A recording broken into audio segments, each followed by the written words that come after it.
Ladies and gentlemen, welcome back to another episode of the Two Thumbs Up podcast. As always, joined by Ducky, and we have lots of mobile gaming news to talk about this week. Obviously, we did take a week off as I was on vacation, and in the week that I was gone, everything imaginable happened. Nah, I'm just kidding. Not everything imaginable. Apex didn't get revived, so that would have to be included in the category. But we do have a lot to talk about, so we're just going to go ahead and hop in. If you guys are enjoying these, make sure to hit the subscribe button or the follow button if you're over on Spotify. But hopping into the topics, I think one of the big things that was talked about a lot last week is a new game called HyperFront. You guys probably heard about it a while ago. It is basically a Valorant ripoff for mobile. Ducky, did you get a chance to try HyperFront at all? Yeah, so I played it, and like first impressions where it was surprisingly polished, because I know a lot of people going into it on Twitter were like, I think it was either you or no, or like someone was like, it's a NetEase game, so we can't expect a lot out of it. But to be honest, like I didn't have a single bug, glitch, issue, nothing with the game. It was just I kind of hopped in, played. The aim and like my sensitivity is kind of weird. But other than that, like I have to give them, I guess, credit. I mean, they stole a game. They ripped off a game, so you can't give them too much credit. But they did a good job at cloning it, I will say. That's so. I've only had like 30 minutes of experience, but I was gonna play ranked hopefully later today. So we'll see if I get around to doing that. Yeah, from the, obviously I was on vacation, so I didn't really get a chance to try it. I think one of the notable things to talk about just regarding the launch itself is we were under the impression that it was going to be a global launch, but there was like a press release or whatever that they put out that specifically stated that both India and North America would not be included in the launch. And obviously... Oh, no, I think it was just the United States, because Canada and Mexico got it. Well, yeah, that's what I meant. Yeah. So, like, only North America, which I'm assuming has something to do with copyright law. I don't know why it would be, because I'm pretty sure Riot is owned by Tencent, which is a Chinese company. But maybe it's the fact that Apple and Google are both based out of the U.S., so maybe something to do with Riot's ability to strike them, sue them, something else. But whatever it is, the United States is not getting... And it appears India is not getting HyperFront either. And obviously those are two pretty big markets to be missing out on. Yeah, it was kind of like weird. So I wasn't aware of HyperFront until the like 2 days before, when everyone was going crazy over like the $50,000 tournaments that they announced, which we can talk on later. But that was my first like introduction to the game. And I think I had the only Valorant Mobile news I had heard up to then was the actual Valorant Mobile being in closed beta in like China.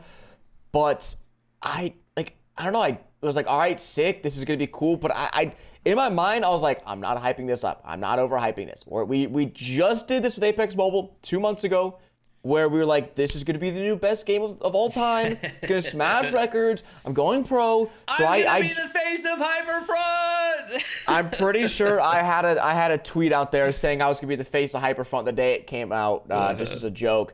And then the game comes out, and I'm like, all right, I'll wake up in the morning, download it, make some content. 8 a.m., it's not on the App Store. Noon, it's not on the App Store. And I was like, sick. They either failed the launch for United States, or it's just not coming out of the United States, and it's not coming out of the US. So I think that's two huge markets. Obviously, like LATAM and like, other parts of Asia got it, which is, happy for them. But when you think of like the 5v5 Valorant type games, I think of NA. Like it's a very NA EU game, and not having NA in that pool of players for them to potentially have on the game, I think it's just an L. Like so right then, I was like, this isn't like I'll upload a video or two, and I'm about to upload my second one, and that's gonna be it, because there obviously just isn't interest. Like why would you upload, or like why would you focus a game that is missing in two of the largest like gaming demographic countries out there? I don't know, it's kind of weird. Yeah, I mean, obviously I was skeptical. Anything that NetEase makes, I'm just automatically going to be skeptical going into it, because I was a Rules of Survival content creator for a long time and didn't have the best experience with them doing that.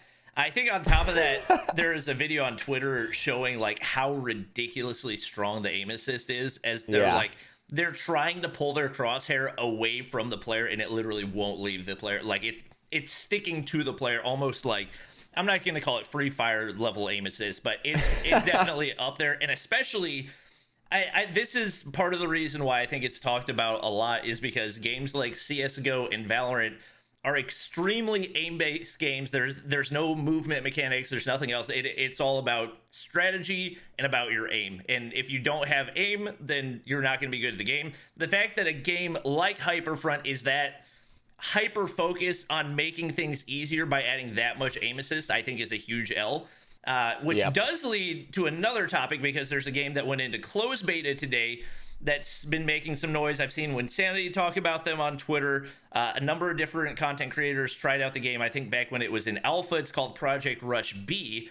And I'm not going to say it looks more original than HyperFront does. I mean, let's be honest. If you're making a futuristic 5v5 tactical shooter, you're just taking ideas from Valorant. Like, you can make all the original maps and all the original characters you want, but like Valorant did it first. Like, CSGO put their own unique spin on it of like the search and destroy mode, and every game out there had just been a copy of CSGO until Valorant came out, and now every game is just copying Valorant. So like, we know where the inspiration is coming from. You can still very much make a unique game, and Project Rush B, or no, HyperFront just didn't make a unique game. I don't know if it was NetEase, but there was a game called Fort Craft, I think. I believe that was NetEase. Yeah. It was like 2 days before Fortnite Mobile came out. Yeah. They released a Fort Craft, and I remember back then, like when that came out, I was streaming it, and I had like 600 viewers that game banged for a couple of days.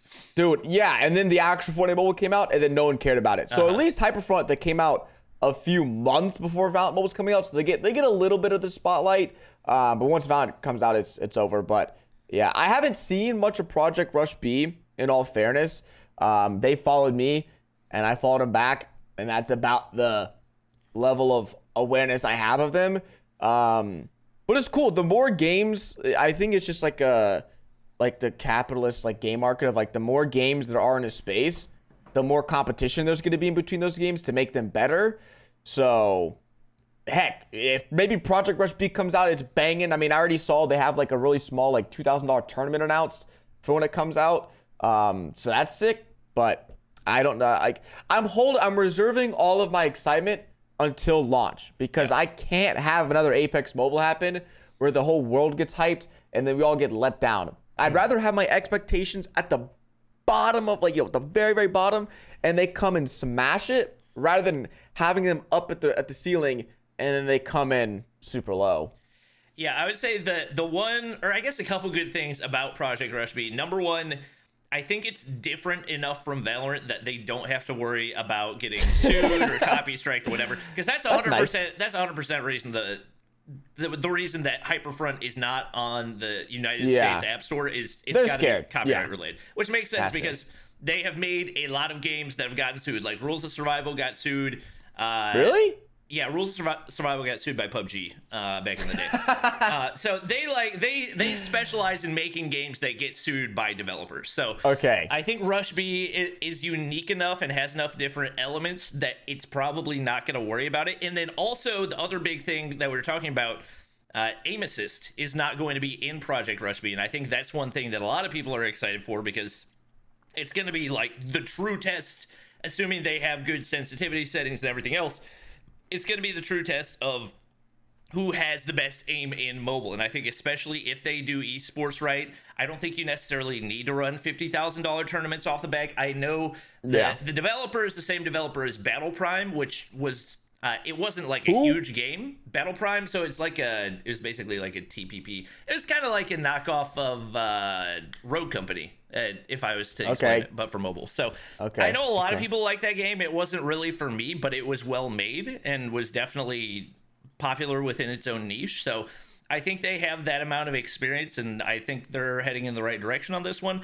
I don't think it's going to, by any means, like, take over and have more of a pull than Valorant Mobile or anything else, because you do have that brand identity of Valorant that is going to be really difficult to get past. But I think it's got a lot more potential than HyperFront did. Yeah, I mean, something that I've also realized more of these mobile launches is that, like, brand identity is key. Like, you can have an absolutely fire game. Like, T3 Arena has been probably one of the most, like, well-launched games of the year. And there just isn't that much publicity going around about it, because it had no brand identity going into it. Yeah. And it's It's unfortunate that there are so many good mobile games coming out that don't get the recognition they deserve because of their lack of, time in the space. But then you have games coming out like Apex, one of these days, someone has to make a compilation of how many times we've talked about Apex. But it's just the example of what not to do. Yeah. Like you have to be honest. Right now it's the perfect example of how not to launch a mobile game if there's anyone out there. I think it was our first title or our second title of the podcast was Apex is setting the bar for mobile. And I'm like, well, okay, the first some things right, but in hindsight, that wasn't a great title. The first 2 weeks was like the honeymoon phase, and to be honest, the first 2 weeks was some of the most intense content competition we've seen in a long time. Yep. And then after those 2 weeks, we were like, oh wait, this isn't what we thought it was. This is kind of some bugs here, some issues.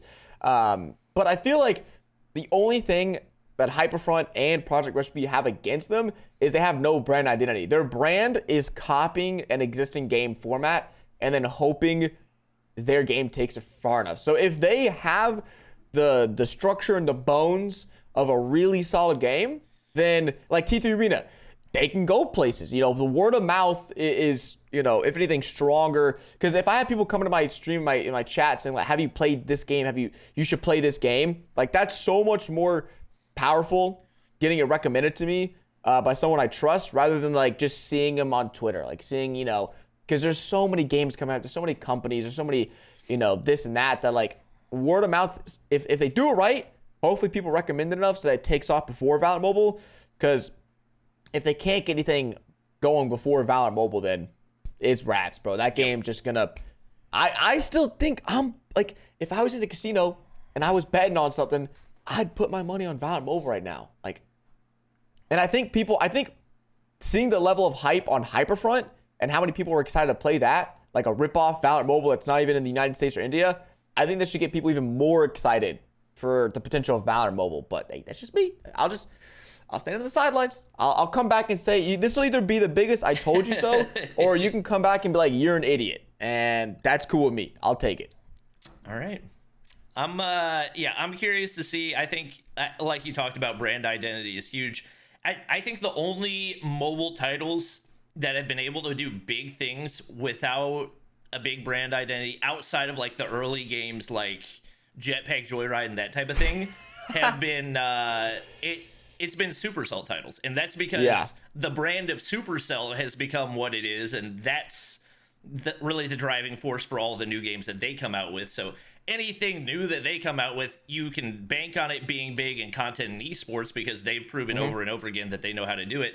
But right now, there's no other mobile developer that's really done it like that outside of Tencent, who themselves is taking those brand identities and just putting a game to it. So I'm curious to see. I think TapTap is, because you did a TapTap sponsored stream, right? Trying out a bunch of their stuff. I did. It looked like a lot of those games had potential, so I'm curious to see if maybe TapTap becomes the new, maybe not the new Supercell, but somewhat similar to that in having that recognizability in the games. TapTap, I was sponsored, so I hope I'm getting this right.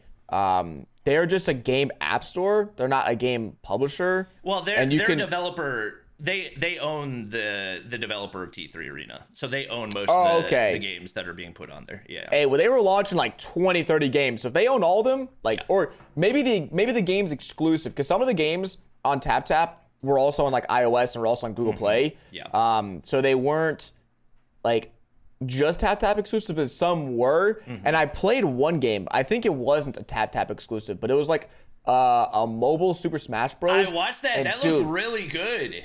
It was polished, no issues, super fun, like diver, like it was really good. Like I can't. I played Brawlhalla. I'm sponsored, before, which is like a knockoff Super Smash Bros. But I watched that. I was like, this actually looks like Super Smash Bros. Yeah, like it, and also someone like I suck at Super Smash Bros. Like I remember we were at the Content House in Austin for a week. Someone brought their Switch and was playing Smash on it, and I was like, dude, I'm not even sitting down, bro. I'm gonna get my butt handed to me left, right, and center over in this game.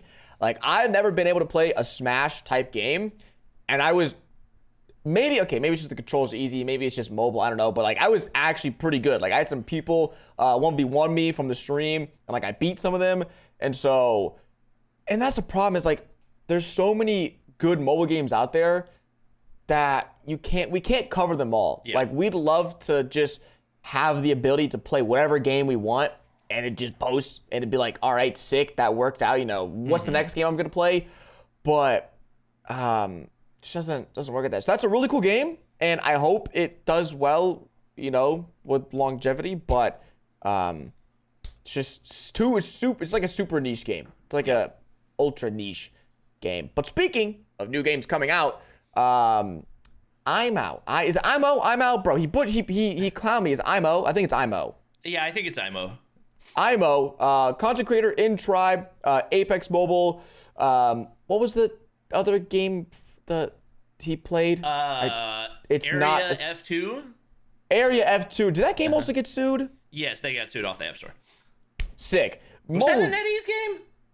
Dude, no, I don't know, man. I don't think so. Maybe it was. I never played Area F2. What was it, dude? The close quarters combat is like some 5, 4, 5. I don't know. Yeah. Like a lot. I remember when Fortnite Mobile was just getting its grasp. Like all the insane players on the game were coming from that, and I was like, bro, what? Like I never heard of these games. But IMO is in the works of developing close quarters combat, like Rainbow Six type game. And it's interesting with all the new games coming out, like just to throw into the mix a game coming out by a creator or especially a player of these games. And so just wanted to bring it up, take each other's opinions on it, because I don't have the time, energy, resources to make a game. I can't believe he's sticking with like the amount of energy. Dude. Because somebody asked me on Twitter the other day, like, Bobby, why don't you just make your own game? You have so many good ideas. I'm like, guys, I don't think you understand the level of time, commitment, all that goes. Even if you're not developing it yourself, even if you're not the manager, there's still so many things that have to go into that. Like, massive respect to him for sticking with that, because that's got to be like a huge pull on his time. And like you said, it is really interesting because I think there are a lot of perspectives that only content creators can bring to games, because we see the inner workings and how everything happens. I think because of that, it does have a lot of potential. I think more than likely it's going to come down to timing. If he can beat Rainbow Six to market, then there's a possibility that he can get like a decent market share. But also at the same time, he's not like it would be one thing if he was a Ferg level content creator and can directly push like millions of viewers straight to his game. I think it is going to be a lot tougher. Might be able to get Tribe to back it, and might be able to get Ferg to back it because of Tribe and everything else. But I think it's going to be interesting to see just the pacing of how quickly he's able to get it to market. I say might be able to get the big ducky to back it. No. I think it's something like if the game is good and content creators in the scene enjoy it, and it's something like I'm very much so that'd be sick to have a creator made game that's doing well and popping off.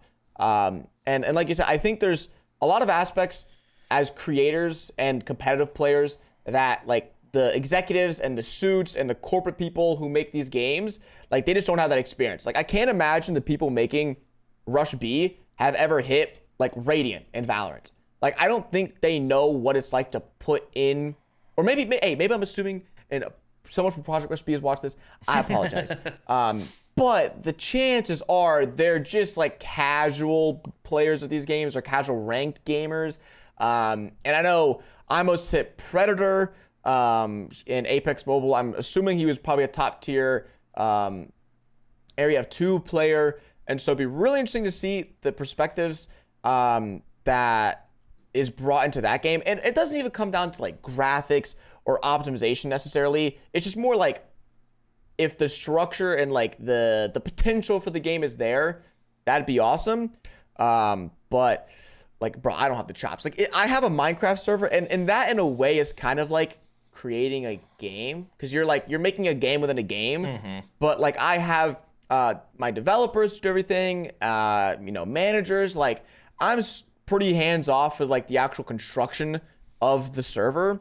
But I can only imagine if you're making something from the ground up, like, dude, like sometimes I'm like, man, it's been a few days since he posted. I'm like, oh wait, the guy's making a game. Like, the guy is creating a game that'll be on the App Store soon. Like, so I mean, props nonetheless. And if you guys haven't heard about it, if we have any more updates, I guess on the game, because I don't even know when it's coming out. Like you said, beating Rainbow Six is huge, and I agree.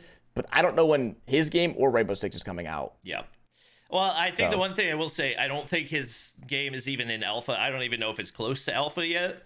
And we know Rainbow Six is already past the alpha, and I've heard rumors of things coming soon of different things that they're working on. So I think there's a good chance with the way that Rainbow Six is going about this that they could be one of the first big titles to come to mobile next. From what I've heard, I think Valorant Mobile got pushed back, so it's not going to be launching this year. Warzone Mobile definitely still has a ways to go, so it definitely we might have the beta this year, but I don't see the actual launch coming soon. So Rainbow Six might be able to capitalize, and especially based on I think people's general frustration with Apex, that could open some doors for that too. Yeah, I mean, I'm really not even a big like close quarters combat guy, and the only Rainbow Six content I ever watch is people just like memeing in voice chat in the game, like not even really playing the game. So I have very limited experience with Rainbow Six and those types of games. Maybe I enjoy it. But listen, at this point, bro, I'm down to play anything, bro. Hit me with a Candy Crush 2, I'm playing it, dude. I just want to play something new that's not folded. Yep. Speaking of another new game, or at least a game that's like, bro. It's not new, but it seems like it's new with how many people are talking about it. Dude, the game cycle right now is the most absurd. Like, usually it's like, oh, sick, new COD, new this, new update. And Fall Guys had one of the most meteoric rises. It's up there with Among Us. Fall Guys, in my opinion, was up there with Among Us in terms of, like, their rise to success. I've never seen a game rise and fall as quickly as Fall Guys did. That was good. True. No, truly. Like, and that was a game when everyone was like, bro, just grinding it, streaming it, posting it. It was the same thing with Among Us. Like, you have a great, fun, casual game, but there's no story, there's no substance, there's nothing long-term to keep players retained after they've won their 8,000th game of Fall Guys. And that's exactly what happened. And before that, it was also, you had to pay $20 for this game, which isn't steep. But a month, maybe 6 weeks ago, they made it free to play on the Epic Games store, I believe. So you could download for free on any console, PC, and we're going to bring out our favorite tool, analytics, Google Trends, shout out. Let's just see, Fall Guys. June. Oh, wait, this is the last 12 months. When did it blow up? Was it like, more than... Holy, yeah. So it blew up in 2020. Like this time, last year, 2 years ago, and it's at like half the popularity of what it was when it first blew up. But it looks like it's retaining a little bit more of that popularity. So, game called Stumble Guys, because I even looked it up on YouTube yesterday, and Stumble Guys, the Sidemen had made a video on PC of Stumble Guys 9 months ago. So this game has been out for a long time. Yeah. But if you look up Stumble Guys on Google Trends, then Stumble Guys it's a free-to-play ripoff of Fall Guys, but it's on mobile, and Fall Guys isn't. And Stumble Guys just this week is peaking at its all-time high interest in terms of search. So it's a new mobile-only Fall Guys. And I streamed it yesterday on TikTok. I haven't done a TikTok stream ever. Once. I did one stream, had 30 viewers on Minecraft.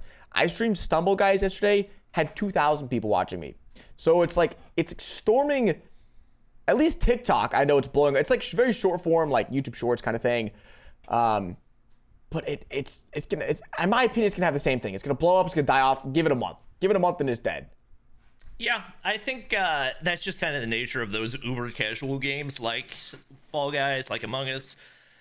I think the crazy thing is, like, there's even sweaty tryhards in Fall Guys right now. So it's not even like there's not any room for those people. I think it's bad. I think Stumble Guys has skill-based matchmaking because, to be honest, like, the first game I was on, that number one, you're, like, limited on the maps you can play, and number two, I'm terrible at Stumble Guys, and I still got to win. So, Yeah. having played against people now that actually knew how to play, I understand how bad I am. So, skill-based Same. matchmaking, to be honest, in Stumble Guys, I don't think that's an issue at all. I think if you have decided that you're gonna go try hard in a game like Fall Guys, Stumble Guys, I think you deserve to get matched against other tryhards, because this is about as casual as gaming gets. But like you said, I think it definitely has potential for people to pull some views right now. And obviously, I don't know what the difference was between what you sent me and what I looked up. Yeah. Oh, it's because I searched for Apex Legends Mobile instead of Apex Mobile. Maybe that's the difference. But yeah, I was like, that is a massive Whoa. Wait. Yeah, I don't. Whoa. What? I just did. Whoa. I just did Stumble Guys worldwide. Yeah. Oh, Dude, it's because you looked at the United States. Oh, bro, because okay. I thought Stumble Guys was doing it. Dude. Yeah. Stumble Guys is Mr. Worldwide. It's 10 times. It is 10 times right now. Apparently, it's super popular in LATAM. Yeah, I was about to say Brazil, all of like South America. The game is booming, and then in parts of Kazakhstan. Shout out any Kazakhstan. The one guy watching, your country's popping off with Stumble Guys. France. Yeah, Spain looks like a pretty All of big Europe. Stumble Guys hub. Huh. And then the US is just like not there, which is, I guess, good. Boys, we're giving you guys the end. We should start Hustlers University for content. And we just look at Google Analytics all day and then give you guys the trends. So this is it. If you guys are NA based, Canada, US, Stumble Guys is coming, because Stumble Guys is still peaking in the US, but it's lacking heavily in terms of world viewership, like to where it could be. So, hey, listen, when I hit 1 million off of Stumble Guys, don't tell me I didn't tell you so. But it's fascinating. And that's also like, I don't want to say ignorance, but it's crazy that like a game can be so popular in other parts of the world. Just didn't know about it. I figured out about it last week, It's crazy. I feel like that's something mobile gaming has that PC and console don't. If a game is big on PC and console, I feel like it's big worldwide, and mobile games can just be big in different like sectors of the world. Yep. It's definitely very, very different demographics, and obviously, as mobile gamers, we just want the best games possible, like you talked about. Competition is always a good thing, so even if it's these uber casual games coming out and giving us opportunities to maybe just mess around and have more fun with content, whatever it is, it's always fun. There's another new game that we found out is coming out this week. If I was to give it a PC comparison point, I would say probably Rust, as it's like a wilderness survival game or whatever it is. Okay. But it is actually the first ever Unreal Engine 5 game. I think that Fortnite Mobile might have been on Unreal Engine 5, but it's a copy-paste. No. Oh, okay. No, well, no. Unreal Somebody Engine replied 5... to me and said, no, it's not the first one Fortnite was, so I didn't know if Wait, Unreal Engine 5 release date, April 2022. Okay. Then yeah, so definitely the first mobile game on it was definitely on Unreal Engine, but not okay. Like it was like on 4. Let me see, Unreal Engine 4 release date probably. Wait, okay, this is Unreal Engine in general was released in 1998, so I don't think. Yep. Yeah, I don't. Oh, its predecessor released in March 2014. So okay. Yeah, anything released 2014 to 2022 was on Unreal Engine 4. So that answers that. Well, looking at it, the obviously they dropped a trailer that looked super sick. It's like, whoa, there's no way this is on mobile. Obviously, stuff we saw in the trailer, not actual mobile gameplay. But taking a look, it looks like the game is progressing well. And even in the current state of the videos that I saw, they still said there's a lot of work we have to do as far as graphics, textures, and everything else. So seeing that type of technology making its way to mobile, I'm not a huge like Rust player. I mean, I guess Fortnite is, or not Fortnite, I guess Minecraft is technically a wilderness survival game if you think about it. Way less hardcore. Rust is like hardcore. I mean, like, bro, you make one wrong step, you're dead. Minecraft, dude, you can get blown up by a creeper and you're chilling. Yeah.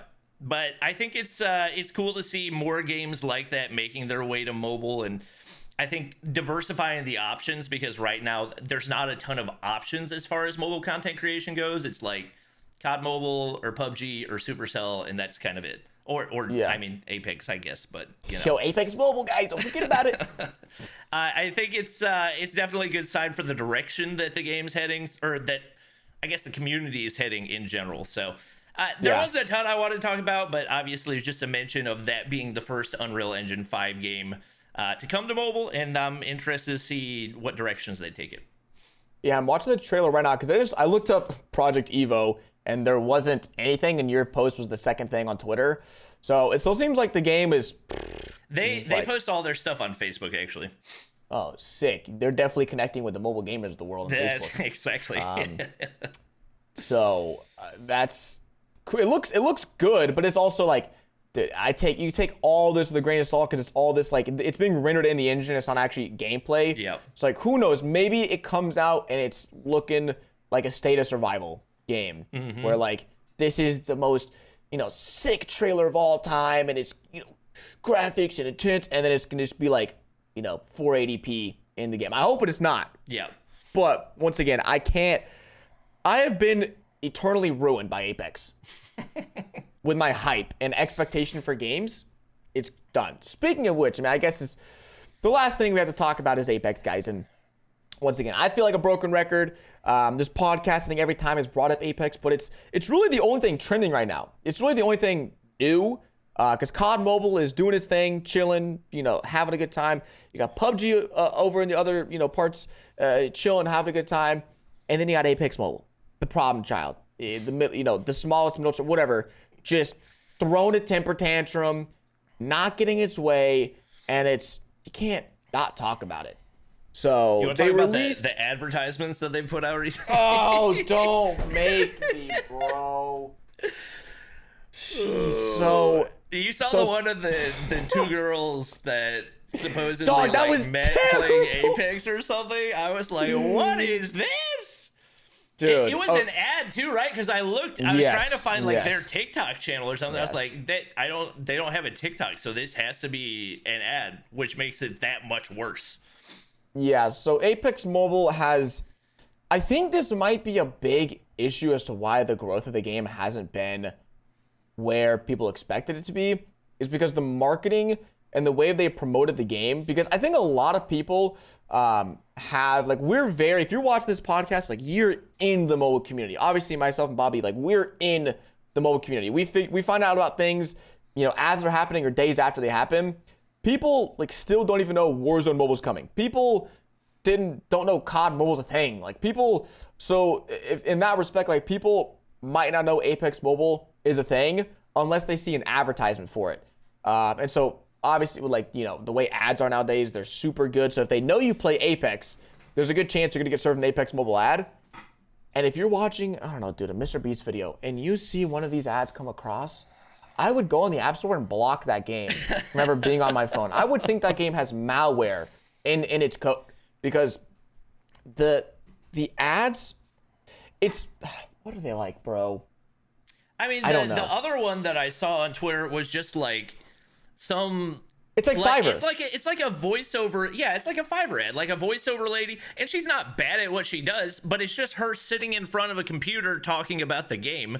I'm like, it's just zero production put into it. Honestly, maybe that is. Maybe they're hosting a Fiverr contest or something to see who can drive the most advertisements, and whoever does gets their gig changed from $5 per gig to $10 per gig. Have you seen that? There's some ads on TikTok where they reverse engineer you in such a smart way, where it's I've been hearing a lot about this new game, Project Apex Legends Mobile, and so we're gonna go in, we're gonna hop in, test it out, and the whole time it's an ad. So they're filming it as if it's a native organic piece of content, and because on TikTok the little sponsored ad thing is at the bottom left corner and it's super small, it takes you a second to realize, oh, this is an ad, but by then they've already got you. And so it's almost like they're trying to do that of guys, I just quirkily randomly found out about this new awesome game called Apex Legends Mobile, and I got my friends on it, and there's multiplayer, and there's something called Battle Royale. Don't even know if you've heard of that mode before. It's crazy. And I'm like, dude, one, no one's falling for this. Two, you're getting the most stock gameplay of dudes running around. I'm literally watching this right now. This is on I think Ice Stream just got like randomly got served this ad, or maybe someone sent this to him. What does it say? Yeah, my buddy though, he's a total Bangalore. What does that mean, dude? Even as an Apex player, that means nothing. Like, what? Yeah. You have to sit in smokes and camp? Like, it's the stock gameplay we've seen on every ad, for 3 months now, of someone walking up, doing a finisher, someone running into action, and then she's sitting there, let's see, for literally 12 seconds. She's not even the center. It's like if I was sitting here like this, you'll see it on camera, Bobby. It's like I'm sitting here, guys, have you heard of Apex Mobile? It's the newest mobile game. It's sick. Like, not even, like, bro, I'm going on tangent right now, but it's because, who is it? Yeah, it's like when Sandy replied, this looks like another cheesy mobile game ad, not a AAA title like Apex. They should have got Apex creators to do this, or just pay good money. And then who was it? Dude, what's his name? Mod6. He's like an actual, in real life, I believe, he's like, he runs a marketing agency. Yeah, he runs a marketing agency. And he was like, bro, give me the budget they had for this, and I would have done 10 times better. And it's like, that's valid. It's just at every turn, it's so hard to like defend Apex and what they do. Yeah. Like, I think that's the main problem, is like, at the beginning, you can give it the game a little bit of slack of like, okay, it's a new game, you have some bugs, glitches. Of course. We're like 2.5 months into this game being on the App Store, and you're like, all right, bro, this can't be excused. Like, yeah, we're at the point where they added perks into ranked the other day, which, if you don't know, is like just kind of makes ranked way more casual and less competitive. And they replied to their own tweet saying like it was because they needed data collection. And I was like, bro, what? Like, yeah, wait. We're introducing perks. Dude, I don't know. I swear I saw something about them. I'm on their Twitter now. Let me see if I can find it. But it's like, that's such a, like, it's like, that's your problem. Yeah. Like, that's your problem to get data on your back end. Like, don't ruin my gameplay experience because you don't have enough data because not enough people play your game. Yeah. And it came across very like, oh, we're, no biggie. It's like, personally, I don't think I'm going to hit Predator this season. I don't have enough care in me to play that much. It's like, I don't know, dude. Yeah, I think the other thing that people have been talking about for Apex is the change in matchmaking. So I saw they had the update and everybody's like, oh, lobbies are so sweaty now. It's so much fun. All you got to do is make the diamond. I'm like, number one, you're telling me I have to fight bots for like at least 5 hours before I can actually get to competitive matchmaking. But number two, I think they're saying like, is it 6-minute queues? Is that about? No. I was playing in the afternoon, so my experience may differ. Okay. Yeah. But I was getting like 2. I think the biggest queue time I ever saw was 4 minutes, but usually it's like 2 to 3 minutes. Yeah. Which I'm not opposed to, but at the same time, the fact that like you only get competitive matchmaking once you hit diamond is like, oh my gosh, now it's an absolute chore. Unless you're like grinding the first day of the season and making it to diamond to master, whatever it is, with every single other sweat, then you're going to be stuck in bot lobbies for however many hours as you try to make it up there. It's like there's no in between. Like, there's not like a gradual decrease of the bots. It's like hit diamond and there's no bots. But I'm sitting here like, because I don't even want to play the game on stream because I'm not fighting any real people. So I'm like, well, I'm playing video games, might as well stream it, but nobody's going to want to watch me run around Kings Canyon, which also is just not terrible, a good bro. ranked map in general. I was going to say, like, the other problem is, like, I don't even want to stream the game anymore because it takes me, previously I'd be able to stream for 3 hours and get maybe, like, arguably 3 to 4 games that I could be like, this was really solid, this could be a video. Now it takes me 3 hours to maybe get one game that I'm like, this is worth an upload. And it's like, I don't want to stream that because there's so much downtime in the queue times, the in-between fights, and then you get into a fight and you have one 5-minute third, fourth, sixth, eighth party fest in the game, and then the lobby's dead. So the lobbies are harder, but there's still 2, 3 glaring issues of the games die out so fast that like previously they die out third zone. Now they die out like fourth, maybe going into fifth zone. So they're arguably a little bit more fun and competitive. But everyone just apes everyone. There's no tactical gameplay. It's not strategic at all. It's like, oh, dude, I hear gunshots. You guys want to go? And that's also what happens when you like, as far as like ranks where people are, when people go from facing all bots in every lobby, so you can ape everything, and then they're immediately placed into the sweatiest lobbies possible. Like, they're not going to do anything else. They're not going to change their strategy. Like, oh, these guys are probably bots. I'll just jump on them and see what happens. And that's just kind of like the nature of things when you don't have any type of gradual change from full bot lobbies into full sweat lobbies, and there's no in between. That's just going to be kind of the natural response. Yeah, and I was going to say, like, that's the other problem is you still have that skill disparity between players of, like, you can have 2 diamond or even master players, and their skill can be drastically different. And not just because one played the game and is a mobile, native and they're grinder. You can have people who just put a bunch of time into the game, and because the rank system is still pretty forgiving up to like the high diamonds, you don't have to be good. And so solo queuing is a nightmare. And I think honestly, probably the biggest problem as to why the Apex community just dropped off is because anyone trying to solo queue either got paired with teammates who dropped by themselves, didn't res them, they sucked at the game. Like, the solo queue experience is by far the worst of any game I've ever played. And it's like, if I know I have to have a squad to play a game, that's so unmotivating. Because mobiles, you whip out your phone, you load it up, and you play. It's all about like low attention span gameplay, which I think is part of the reason they're trying to get multiplayer to be popular. Realistically, like, the multiplayer is never going to surpass COD Mobile, regardless of how advanced you make it or whatever it is. But yeah, I think that's a lot of what it comes down to. And like you said, it's just not fun to play solo squads unless you're like an absolute god tier player. Even if you are a god tier player, if there's any type of semi-decent team in the lobby, like, that's just the way Apex is. You're not gonna get 1v3'd if you are a remotely good team. And so it's just and that's I was gonna say that's other, like, even if you're a god, like, for like maybe the top 100 players in the world could consistently solo squad by like 1v3 teams. You can get a 1v2 every now and again, but as long as you're going up a team with 2 thumbs and more than like 3 IQ points, you're going to lose to them in a 1v3. Because right now, there's no movement, there's no outplaying, it's just gun skill, and you can't gun skill 3 people against your 1. So I don't know. How about this? We'll make an oath to not talk about Apex the next podcast. I'm down. Is that a deal? Yep. And then our next podcast is going to be 5 minutes long. So, I don't know. Apex is... I honestly, like, listen, man. I want to not... Like, I want to be unbiased, but I also don't want to just crap on the game. I don't think it's too far gone.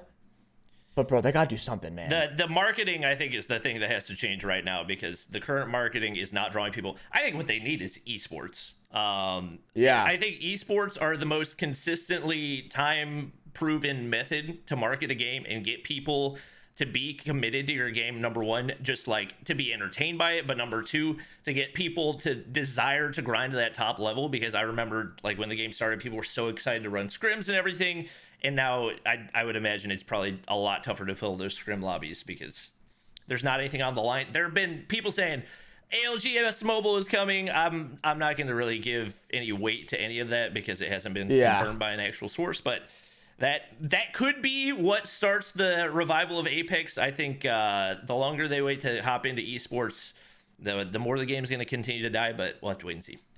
Yeah, I don't know. Something's got to change, and who knows what that's going to be. I'm done waiting for something to happen. It's almost like I want to be like reactionary, like, oh shoot, they had this update, cool. I don't want to have to be like proactive and like tweeting them every day, like, do this, do that, do like, if it happens, it happens. If not, you guys can catch me on COD Mobile because they actually have a decent game. Yep. So that it? Is that it for the podcast? I'm done. I'm done with my rant. So Yep. just gonna give you an FYI. I think that wraps up most of the topics that we had to talk about. If you guys have any guests that you would like to see on future episodes, let us know down in the comments below. Obviously, we've had a couple on here and there, and we have people that are making their way into mobile that maybe haven't been there in recent months. So let us know down in the comments. But that's going to wrap things up for the podcast. Hope you guys enjoyed. Make sure to subscribe if you're on YouTube, follow if you're on Spotify, check us out on other socials as well. That's going to be it for this episode. We'll catch you guys in the next one.